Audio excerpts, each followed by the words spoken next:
പ്രതിഫലത്തിന്റെ ചാകരയാണ് വിശുദ്ധമായ റമദാൻ. നാം വിശുദ്ധമായ റമദാനിന്റെ 30 പകലുകൾ അന്നപാനീയങ്ങൾ ഉപേക്ഷിച്ച് പകലന്തിയോളം വ്രതത്തിലായി നോമ്പ് തുറക്കുന്ന സമയം എന്തൊരു സന്തോഷമാണ്. ആ നോമ്പ് തുറക്കുന്ന സമയത്ത് മറ്റൊരാളെ കൂടി നോമ്പ് മുറിപ്പിക്കാൻ സാധിച്ചാൽ, നോമ്പ് തുറപ്പിക്കാൻ ഒരവസരമുണ്ടാക്കിയാൽ നമുക്ക് 2 നോമ്പായി. മൻ ഫത്തറ സായിമൻ ഫലഹു അജ്റു സായിമിൻ. ഒരാൾക്ക് നോമ്പ് മുറിക്കാൻ ഒരു സൗകര്യം ചെയ്തു കൊടുക്കുമ്പോൾ അയാളുടെ നോമ്പിന്റെ പൂർണ്ണ പ്രതിഫലമാണ് നമുക്ക് ലഭിക്കുന്നത്. അള്ളാഹുവിന്റെ ഖജനാവ് വിശാലമാണ്.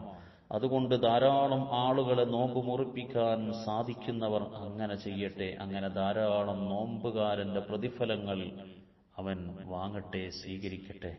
സാധുക്കളായ ആളുകൾക്കൊക്കെ ഒരു മാസക്കാലത്തേക്ക് നോമ്പ് തുറക്കുന്നതിനാവശ്യമായ കിറ്റുകളൊക്കെ നാം വിതരണം ചെയ്യുമ്പോൾ നമ്മുടെ അക്കൗണ്ടിലേക്ക് എത്രയെത്ര നോമ്പനുഷ്ഠിച്ചതിന്റെ എണ്ണവും ലാഭവുമാണ് വന്നുകൊണ്ടേയിരിക്കുന്നത്.